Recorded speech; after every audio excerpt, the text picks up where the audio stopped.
Probably one of the most awkward situations I've ever found myself in with regards to public speaking was in a recent Christmas play.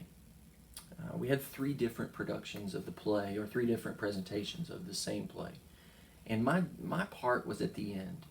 And the director told me, she said, listen, you don't have to memorize your lines. We'll have the words for you on the back screen, the back wall of the sanctuary. And so when you come out in character, you can simply read the lines. Well, the first two productions, that worked great. But then the third one, being the preacher that I am, I decided I would incorporate some new material, something I thought would maybe tie it all in just a little bit better.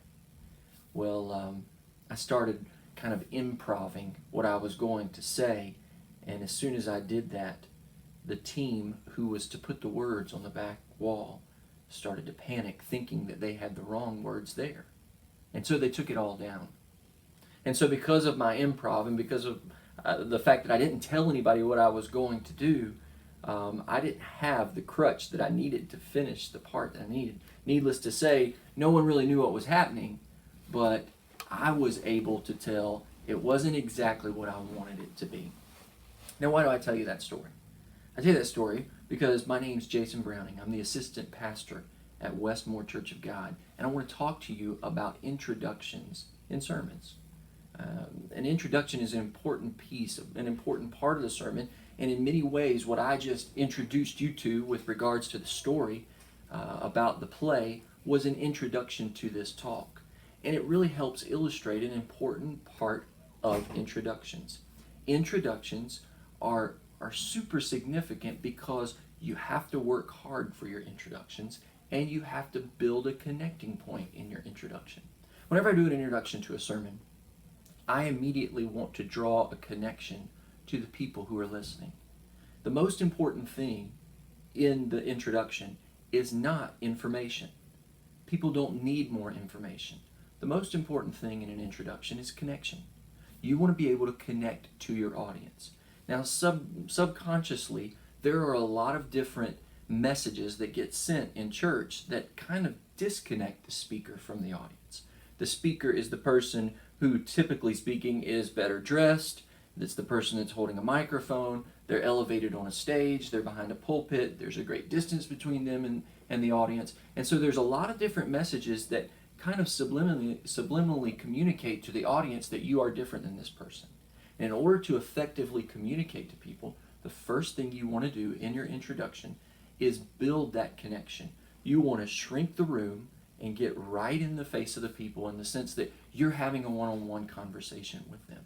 And for that reason, information is not the most important thing, but connection is. And so, like I started this video with, I wanted to connect with everyone who's ever done any public speaking or preaching or been in a play. And so I chose a story that would help connect. But the story also illustrates something else that's important. If you're going to communicate in an introduction, you have to make sure that you communicate with the team during the week. Illustrations, introductions, different things like that in sermons are so important, but they're only effective if you let everybody else help you do what you're going to do.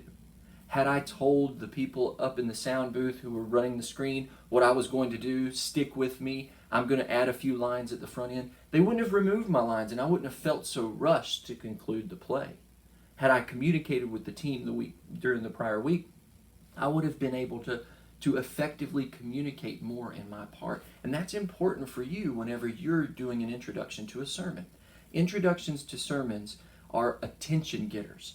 In addition to shrinking the room and building a connection, you want to do two things. You want to get attention by having a story about yourself, about something that's going on in cultural events, or having some type of introduction that draws their attention in so that people don't say, oh, this is just another sermon that's going to happen. So that people don't say, well, here we go with another lecture. You want to do something that gets their attention. And then the second thing you want to do is you want to create tension. You want to give people a feeling that I'm not so sure I understand everything that's going on here. You want to create tension in a way that helps lead into the other parts of the sermon, the body, the illustration, the application, the conclusion. All of those things you are setting up in the introduction. And so what you really want to do is create a level of tension that helps people in the audience listening say, number one, I connect with this person. This is not some distant, far off, crazy preacher who doesn't know anything about my life, but he does the same kinds of things that I do. Personal stories are good for that. Secondly, you want to get their attention by something that is interesting. If you have an introduction that's not interesting, people will be asleep. You've got about 5 minutes to do that. You've got about 5 minutes to capture their attention. And then thirdly, you want to create tension, because ultimately you're going to resolve that tension in the conclusion of the message. And so by creating that tension, what I mean is you help create a question, you help create a thought, you help introduce a thought in a way that makes people go, I haven't thought of that before, or where is he going to go with this? I'll tell you an example. I preached a Father's Day message a few years ago, and in the opening introduction, I did an illustration where I had a grill on stage. And I was building tension in this illustration because people were wondering, where's he going with this? And I had this propane gas grill on stage, and I pulled out a cooler, and it had 2 steaks in it that had been marinating. And people were thinking, well, it's Father's Day, and guys typically like to grill, and he's got these 2 steaks, but we're in church, and so there's no way he's really going to fire the grill up. Well, I reached down there, and I got the lighter, and I talked for a few more moments. And then I opened the grill up, and I turned the gas on, and I lit the grill. And every eye in the room was on that stage. Why? Because you can't cook with a grill in church on Sunday morning. You just can't do that. But I was doing that. And so that created not only attention, but it also created tension in the room. Now, in order to do that, that's very difficult at times. It's going to take hard work to get your introduction, your illustration, creating tension, and grabbing attention. It's not going to be an easy thing. And not every introduction is going to be a home run. There will be some times where you just simply don't connect the way that you want to. In order to help alleviate that, you should never ever have an introduction that you try out for the first time on Sunday morning. Whenever you're crafting the message through the week, whenever you're working through it, it's a good idea to maybe have 2 or 3 different introductions, or 2 or 3 different things that you're thinking about, so that when that Friday or Saturday or that last time comes, you can say, this is the one I want to go with. You don't want to box yourself in so that you're trying to force an introduction to work. It's going to take hard work during the week because you've got to prepare to get that. You may have to dig in and find a news story from 15 years ago. Or you may have to interview certain people, or you might have to look back at your diary, your journal, to find different things that have happened that would help communicate the rest of the message. It's going to take hard work, but really your calling, your craft, everything that you do with regards to ministry takes hard work. In fact, if you don't work hard on your sermon, it's probably not worth hearing. And so when we start with the introduction and we get the attention of the audience, we want to do that in a way that makes them say, I wonder what's happening next. And then the last thing I'd share with you today, it's very important to resolve that tension. Okay? It's very important to resolve that tension. Now, there are times that you don't have to. If you're in a series, if you're setting up for next week, if you're trying to get them thinking about something through the week, it's okay to leave some unresolved tension in a message. But for the most part, you have to give the audience an opportunity to resolve that tension. I'll give you an example.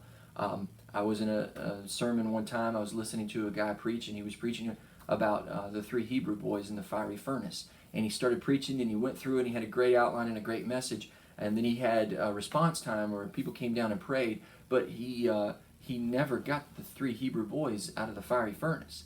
The message was never concluded, and the tension was never resolved. He never concluded the story. He never tied it all up. And so, while everyone typically knows that they did come out of the fiery furnace, with regards to preaching that day, he didn't resolve the tension.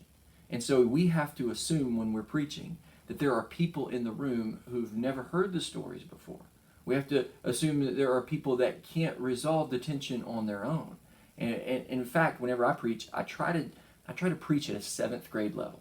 I try to preach like I'm talking to 7th graders. That way, people who are younger can still kind of connect, but people that are older can connect as well. And so when I'm talking to that group, I want to resolve that tension at the end. That typically comes in the conclusion. And so when you're setting up that introduction, it's very important to think about the end in mind. Where am I going to go with this? What do I want the audience thinking when they're listening to this? How can I capture their attention in a way so that when they walk out of this room, they'll encounter something that I've done or said here that will make them say, yes, I remember that message on Father's Day with the grill, on the recipe on how to be a great dad. I remember that.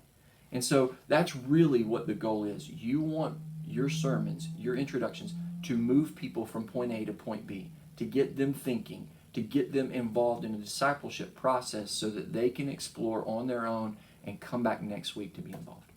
Thanks for taking some time with me today. I hope you picked up something good for introductions, and I hope your next introduction is a great one.